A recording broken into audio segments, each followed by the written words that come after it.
eu vou dividir essa apresentação em 3 partes. Uma, numa análise que foi feita sobre a situação da educação depois dos Objetivos do Milênio. É um documento da OMS de 2015, mostrando tudo que a gente tinha avançado e onde é que nós não tínhamos avançado. E que justamente não tínhamos avançado, principalmente na questão da força de trabalho e da formação da força de trabalho. Depois a gente entra na Agenda 2030, basicamente no ODS 3 e ODS 4. Aí a gente vai viajar um pouco pela Covid. E o momento da Covid e como é que a formação aconteceu no mundo, no Brasil, durante a Covid-19. E a gente finaliza com os desafios que a gente enfrenta para uma formação de melhor qualidade ao longo da vida.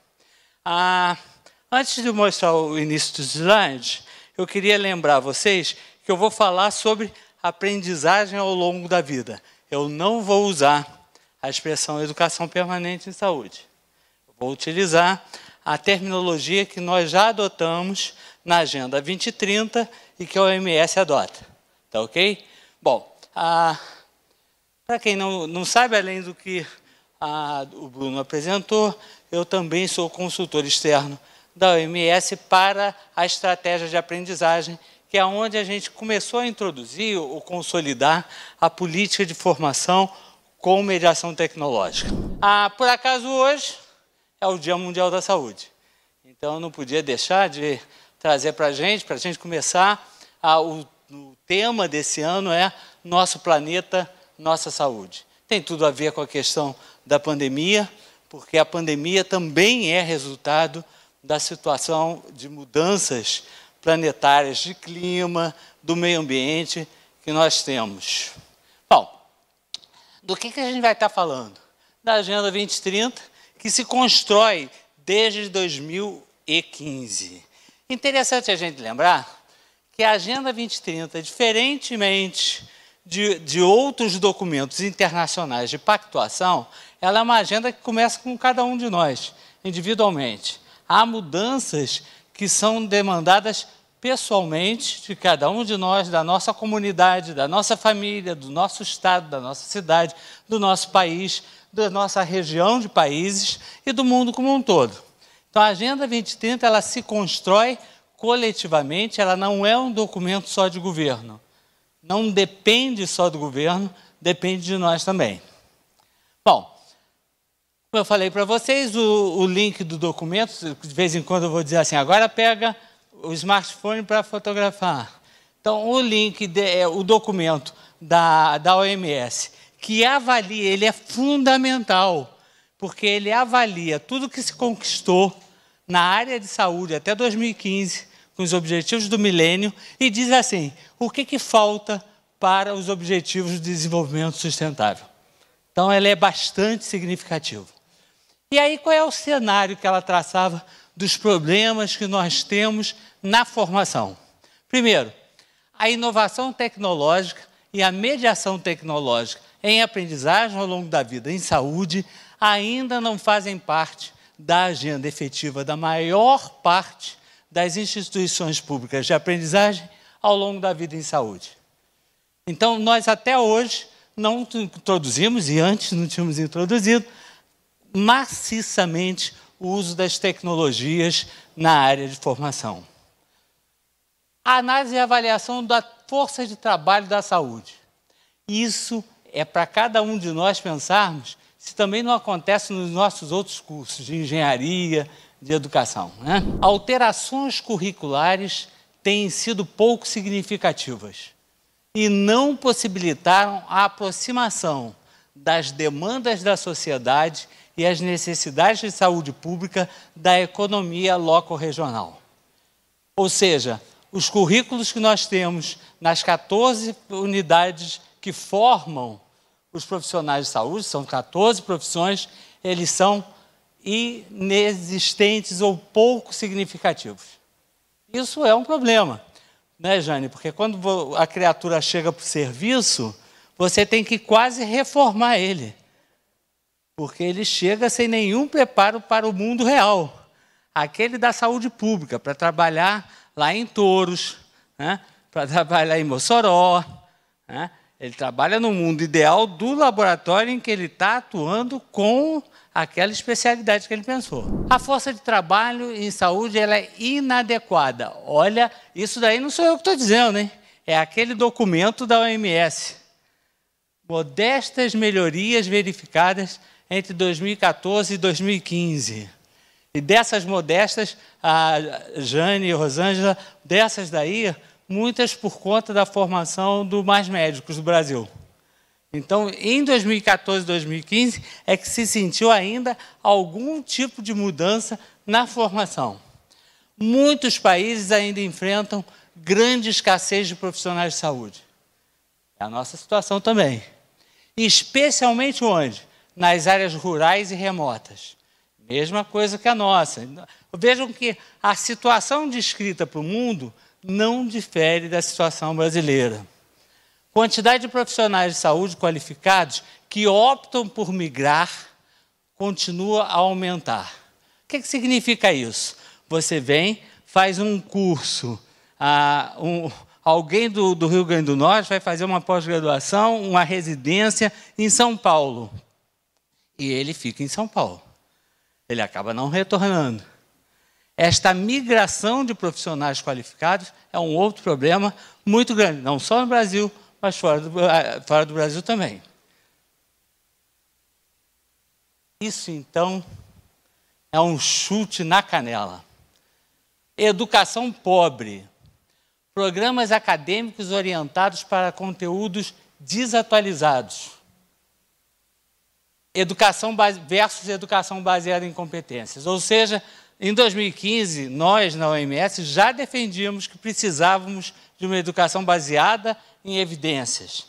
Trabalhar com mais projetos, uma metodologia mais ativa. E a gente continuava tendo conteúdos desatualizados. Mudou? Já passou 2016, 2017, 2018, 2019, entramos na pandemia, 2020, 2021 e estamos em 2022. Resistência a novos modelos de cuidados. Ou seja, é difícil a gente fazer alterações no processo de trabalho na área de saúde, porque as pessoas já estão acomodadas naquilo que elas estão fazendo, bom ou ruim. Então, nós temos dificuldade de cuidados domiciliares, usos de tecnologias da informação e comunicação na prática dos profissionais de saúde. Bom, isso tudo, smartphone na mão, esse é o documento, o link. E está atualizado por hoje, tá? Eu espero que eu tenha dado para vocês, nessa parte inicial, o cenário que a gente encontrava na questão dos recursos humanos. Há algumas outras coisas que eu retirei que achei não relevante. Tipo, nós não temos uma forma de cadastramento dos profissionais de saúde do mundo. Então, a forma de eu dizer quais são os profissionais, por exemplo, da Costa Rica, não é a mesma forma que eu registro os profissionais no Brasil. Então, na hora que eu tenho que comparar a força de trabalho mundial, eu tenho muita dificuldade, porque a forma de coletar dados desses profissionais é diferente em cada lugar. Então, uma das coisas que a gente pedia era a padronização dessa força de trabalho para que a gente pudesse identificar necessidades formativas mais globais. Bom, aí a gente entra na Agenda 2030. A Agenda 2030 é diferente do Objetivo de Desenvolvimento dos Milênios, que eram 8 objetivos, ela tem 17 objetivos de desenvolvimento sustentável. Uma outra característica muito clara dessa agenda: nenhum desses objetivos são conseguidos sozinhos. As metas de cada um deles está interligada com outros. E, muito possivelmente, nenhum dos objetivos é conseguido sem o objetivo 4, que é o da educação. Ou seja, o processo de educação ele vai ser fundamental para resolver a questão da erradicação da pobreza, da fome, da qualidade da saúde, da igualdade de gênero, da água limpa e saneamento. Tudo isso tem um processo de educação acontecendo. Então, a educação ele vai transitar em todos esses objetivos. Os objetivos foram adotados numa reunião da ONU com os chefes de Estado e de governo entre 25 e 27 de setembro de 2015. O que nos interessa diretamente, os dois, e a gente vai ver um terceiro, que é o 17, é o objetivo 3, que é o da saúde, e que nos diz o seguinte: assegurar uma vida saudável e promover o bem-estar para todas e todos em todas as idades. Bom, bonito, né? Frase bonita? Não dá em nada. Mais uma daquelas frases que não dão em nada. Não, tem um conjunto de metas. A Agenda 2030 tem 169 metas que são mensuráveis. E os governos têm responsavelmente, o Brasil tem feito também, de mandar a cada 6 meses o seu relatório de cada um, do cumprimento de cada um dos objetivos do desenvolvimento sustentável. E são publicados tanto pela ONU, quanto são publicados pelo governo brasileiro. Eu separei só aquilo que é muito importante e tem a ver com a nossa conferência. O 3C é aumentar substancialmente o financiamento da saúde. E o recrutamento, é importante essa questão, o recrutamento, o desenvolvimento e formação e a retenção de pessoal da saúde dos países em desenvolvimento. Por que isso? Olha, não só nos países de desenvolvimento, mas a migração de profissionais de saúde na Europa é terrível. Por quê? Porque o salário é diferenciado em cada país europeu. Então, você pega um médico italiano, ele tem uma formação muito boa, ou uma enfermeira portuguesa que tem uma formação muito boa, e ela vai trabalhar, porque pode trabalhar nos 27 países, então ela vai trabalhar, por exemplo, na Alemanha, em que ela vai ganhar muito mais do que ganha em Portugal. Então, não só a migração de profissionais nos países em desenvolvimento, mas a questão de você não ter uma política internacional de recursos humanos dificulta bastante a questão da saúde pública. Especialmente nos países menos desenvolvidos e nos pequenos estados insulares em desenvolvimento. Quando vocês lerem a Agenda 2030, vocês vão ver que várias vezes aparece aqueles estados insulares, que são aqueles países em ilhas, muitas delas em que as ilhas estão com seus dias contados pela mudança climática. Inclusive, a Austrália recebe já alguns desses insulares para mudarem para o país, porque eles sabem que a ilha vai terminar em algum momento. Então, eles já estão num processo de migração organizada dessas populações. Bom, na área de educação, que é o objetivo 4, a gente tem como base também este documento, e que vem tudo junto. É a Educação 2030, a Declaração de Xi'an e o Marco de Ação da Educação. O documento está aqui e o link está aqui, smartphone na mão, pode bater. Essa é a discussão que a gente quer fazer, né? A gente quer pessoas iguais o tempo inteiro, a gente quer formações iguais, a gente quer uma educação que seja absolutamente igual, formando pessoas iguais e que não vão ter soluções diferentes para problemas novos. Então, por isso, a lógica é de futuros da educação. E vocês viram que já se fala, então, na educação pensada para 2050 e depois. Ou seja, nós já temos os objetivos de 2030, mas a educação tem que se pensar para mais longe, para 2050 e para depois. Vamos lá? Objetivo 4, então, assegurar a educação inclusiva e equitativa e de qualidade e promover oportunidades de aprendizagem ao longo da vida para todos e todas. Será que isso é a mesma coisa que educação continuada, educação permanente? Não. A aprendizagem ao longo da vida significa viveremos mais e precisamos ter uma vida ativa. E esta vida ativa pode ser que, nessa aprendizagem ao longo da vida, eu resolva daqui a pouco, aos 70 anos, ser cantor de rock. Pode ser que a Jane já gostou da ideia, já ficou imaginando como é que seria, né? Pode ser que a pessoa resolva ser chefe de cozinha. Pode ser que ele resolva montar uma ONG. Então, a aprendizagem ao longo da vida, ela tem que permitir que você se reinsira o tempo inteiro nessa vida produtiva, que cada vez a gente vai ter mais. Prestem atenção, porque não são nenhuma das palavras que está aqui à toa, está sobrando. Todas têm uma finalidade. Contextos em todos os níveis de educação. Isso inclui acesso equitativo e mais ampla educação e a formação técnica e profissional de qualidade, bem como a educação superior e pesquisa com a devida atenção à garantia de qualidade. Ofereçam, prestem atenção a isso, se não é o que nós estamos discutindo todos esses dias. Elozinha, olha só, minha filha, olha lá que isso aqui é a sua culpa. Ontem o Ricardo ficou falando, a Elô fica falando nas trilhas, está aqui, está dentro da agenda, percursos de aprendizagem flexíveis e também reconhecimento, validação, certificação de conhecimento, de habilidades e de competências adquiridas por meio tanto da educação formal quanto da educação informal. Ou seja, onde é que nós aprendemos? Nós aprendemos em todo o mundo, em todos os lugares, em todas as possibilidades, de forma a ter trajetórias, trilhas, o nome que a gente for dando.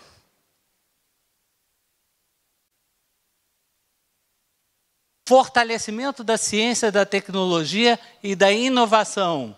Tecnologias de informação e comunicação para fortalecer os sistemas de educação, a disseminação do conhecimento, o acesso à informação, a aprendizagem de qualidade e eficaz e a prestação mais eficiente de serviços. Ou seja, é uma educação que também tem que já estar sendo pensada para que os serviços na sociedade sejam de melhor qualidade. Ela não pode ser uma educação que não é pensada para a saúde que a gente tem que oferecer à população. Então, ela é uma educação voltada para o serviço que vai ser demandado por todos nós. Fortalecer meios de implementação e revitalizar a parceria global. E é isso, Luciano, é a justificativa do trabalho de parceria internacional que a gente faz. Quer seja, por exemplo, com a Tanzânia ou com Angola, não é? Ele é baseado na Agenda 2030. E principalmente porque a gente precisa fortalecer essa cooperação norte-sul, sul-sul, triangular, regional, internacional, acesso à ciência, tecnologia e inovação. Então, essas são as bases do que o LAIS tem feito na cooperação internacional. Bom, agora, rapidamente, eu quero que vocês pensem no dia, não é o meu aniversário, dia 13 de março, que vocês pensem no dia 11 de março de 2020. O que aconteceu em 11 de março de 2020? Se fosse 13, era o meu aniversário. Mas o que aconteceu no dia 11? Aqui no dia 11 de março, a gente tem, então, o início da pandemia decretada de Covid-19. Ou seja, a agenda que vinha andando com aqueles princípios, ela teve que assumir o princípio fundamental: ninguém deixado para trás. E passou esse a ser o grande desafio numa pandemia, como é que a gente não deixa ninguém para trás, que é a base do pensamento da Agenda 2030. O princípio filosófico é esse. Logo em seguida, a Unesco lançou o Aprendizagem Nunca Para, que era a gente entrar na aprendizagem remota.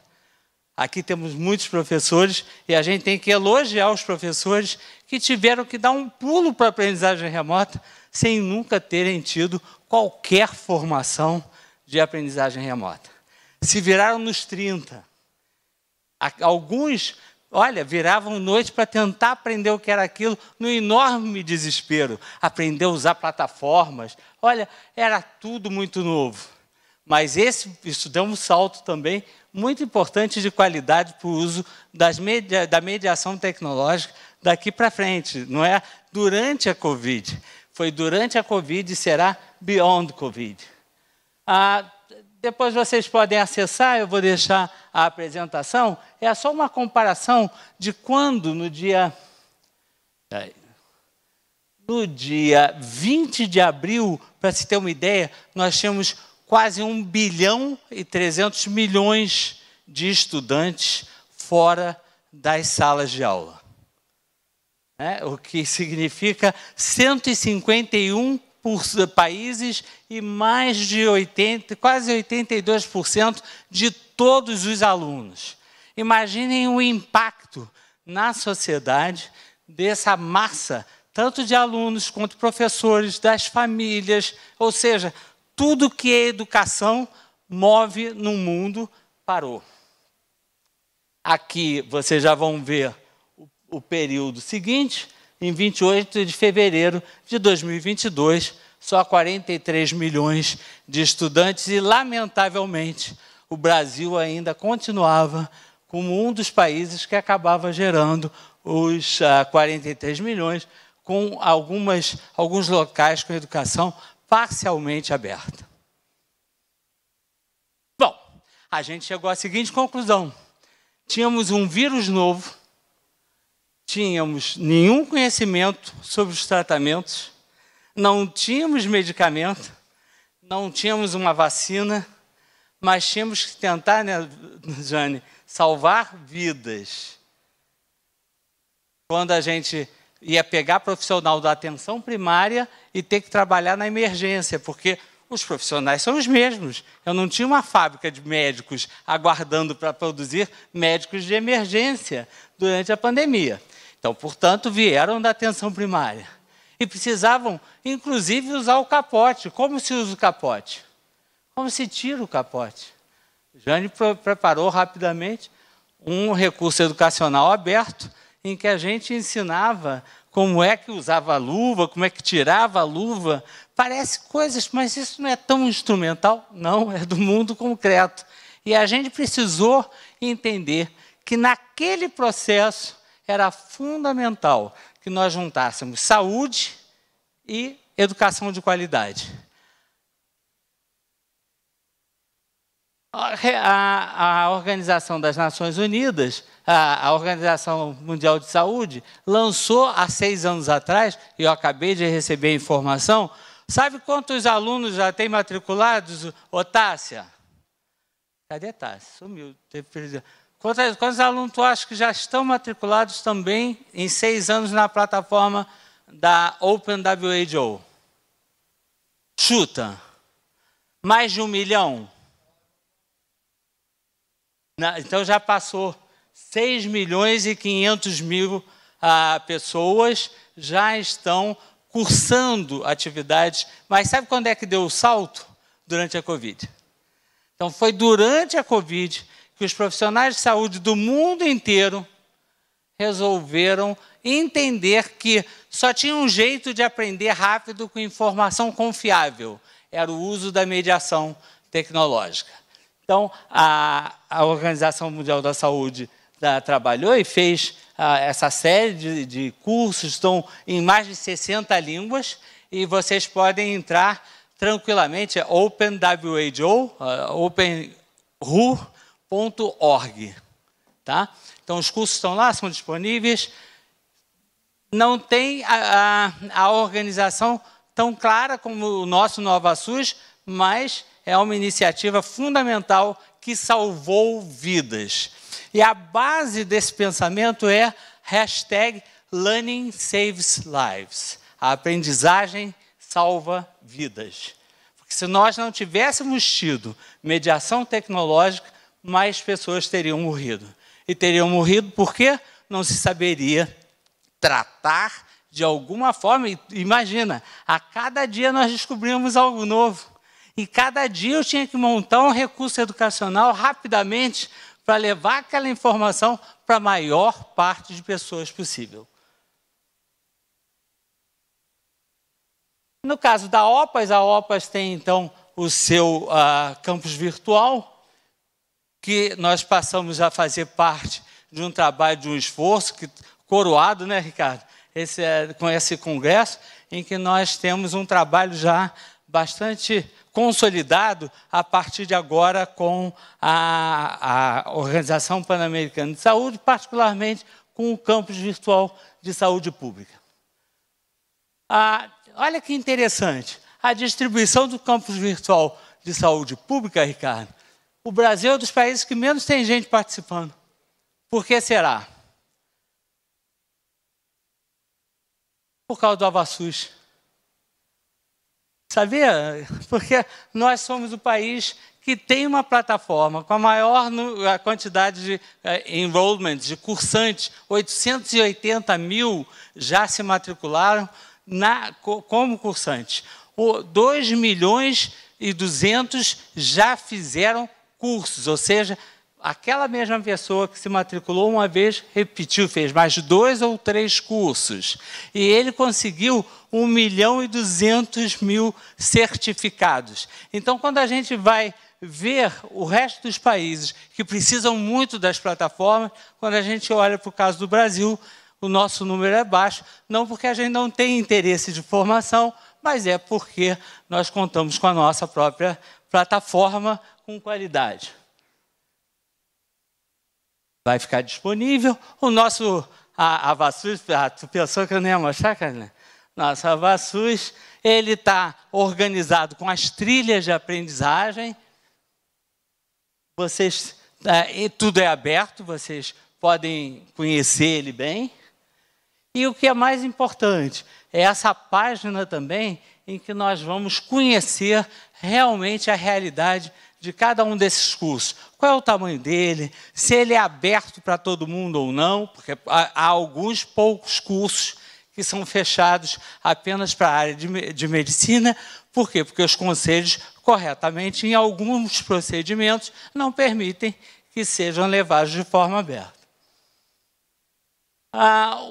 A distribuição, isso tudo está na página do AvaSUS, basta vocês darem uma olhada lá, é a distribuição das pessoas no Brasil. Isso daqui você tira dia a dia. E é muito legal que sempre quando você vai fazer uma palestra, você tem que olhar como é que está naquele minuto, né? Porque já aumentou o número de pessoas. São 316 cursos, 828.041, isso foi semana passada. 2.134.000 inscrições, e o mais importante é o controle social do custo do investimento.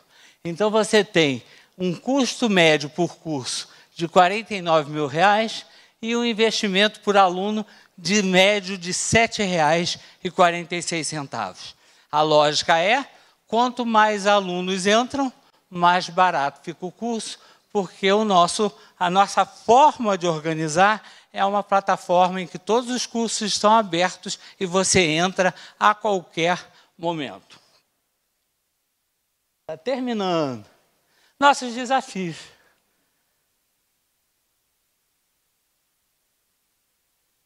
O primeiro deles, e eu gosto sempre de citar isso, é que a banda larga ela tem que ser vista como um direito humano.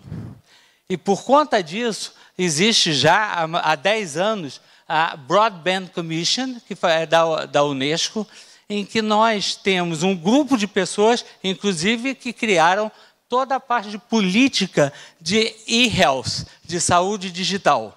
Hoje, inclusive, nós estamos em reunião com a presidente do grupo, que é da Fundação Novartis. É fundamental. A banda larga, diferentemente do que a gente podia pensar no passado, é coisa de rico, é coisa de classe média que pode ter a banda larga. Ela é, hoje, o direito à cidadania. Eu não consigo exercer o direito de ter um benefício social do governo se eu não tiver como me dialogar com o banco. se eu não souber utilizar um cartão para levantar, se eu não souber informar corretamente os meus dados. Portanto, acessar banda larga para a área de saúde, eu preciso falar no smartphone, mandar, por exemplo, a sua consulta está marcada, não esqueça de comparecer. Então, tudo isso se faz através de banda larga. Então, esse é o primeiro grande desafio. Pode colocar aí, esse link, smartphone na mão, é um link com a presidente da comissão, vale a pena porque tem um documento potente sobre a saúde digital, que é a base da organização da saúde digital no mundo. Desafios para as instituições: alinhar seus programas educacionais de formação das carreiras de saúde com conteúdos e competências para enfrentamento do ODS 3. Então, é preciso que os departamentos, os cursos, olhem quais são as obrigações que nós assumimos na Agenda 2030 e reorganizem os seus currículos para que a gente possa dar conta de atender às metas que foram pactuadas pelo Brasil. Mas é o governo que vai fazer? Não. Sou eu, professor do curso de enfermagem, que tenho que olhar no meu currículo como é que eu vou colaborar com formar enfermeiros que deem conta das metas assumidas. Flexibilizar os modelos institucionais de acreditação de atividades educacionais, levando em consideração trajetórias de alunos, interesses, interprofissionalismo, transdisciplinaridades como organizadores de conhecimento e as necessidades loco-regionais, como demanda objetiva de cada instituição. Isso tem a ver com aquilo que eu falei das deficiências que nós temos, como é que nós chegamos agora, tem a ver com o que vocês ouviram. Eu, Ricardo, Carla Padrel, Heloísa, todo mundo aqui durante esses dias falando sobre estas coisas. Planejamento orientado com os mercados de trabalho, trabalhar com dados e evidências. Ensinar sem trabalhar com dados e evidências é ensinar um profissional a viver em voo cego. Então, os profissionais têm que saber o uso adequado dos dados que nós já temos. Liderança e governança, educação e formação alinhados com as necessidades de saúde das pessoas e seus territórios.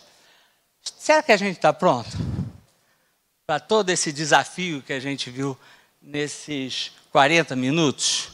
Não é o governo que tem que estar pronto. A gente está pronto para querer a mudança e eu acho que sim. Ânimo. Smartphone na mão. Todas as citações e documentos fundamentais. E essa pasta é a pasta mágica do Dropbox, com vídeos, com tudo isso que vocês viram e muito mais. É só entrar lá, que é uma pasta que eu preparei carinhosamente para vocês. Podem anotar meu e-mail, meu smartphone. Vou fazer uma pergunta bem rápida para ele, porque se também se fizer uma pergunta muito grande, ele responde grande demais, entendeu? Caô, existe uma discussão grande, e foi falado isso aqui muito no evento, sobre a questão da... Você já participou dessas discussões comigo, inclusive em Washington e em outros lugares, quando a gente fala de resiliência do sistema de saúde e os ODS. Então, qual a relação entre Objetivos de Desenvolvimento Sustentável, Agenda 2030 e resiliência dos sistemas de saúde? Pronto. Excelente, Ricardo. Não tem como a gente pensar... Eu cheguei no final da palestra porque eu estava resolvendo uns negócios. De resiliência. Então, é impossível você pensar um sistema de saúde que vai ser resiliente numa área em que o saber muda constantemente. Saber muda constantemente. É impossível pensar que a saúde vai ser igual daqui a 2 anos se eu não requalificar as pessoas, se eu não tiver um processo de aprendizagem ao longo da vida. Então, a aprendizagem, os ODS, todos eles, dá para a gente pensar em saúde quando eu não penso a qualidade de água, quando eu não penso a questão do saneamento, dá para pensar em saúde quando as pessoas morrem de fome, quando eu não cuido absolutamente, ou tem uma sociedade em que há diferença muito grande entre gêneros, dá para pensar na saúde do Brasil se eu esquecer que o mundo também está doente? Então, os objetivos são fundamentais para sistemas de saúde resilientes, porque ele vai nos dar 169 metas para alcançar. Então, é fundamental, Ricardo. Eu acho que se o Laís puder colaborar nessa discussão da resiliência, com base na Agenda 2030, é uma colaboração enorme que nós vamos estar dando para a saúde global. Foi rápido, tá vendo?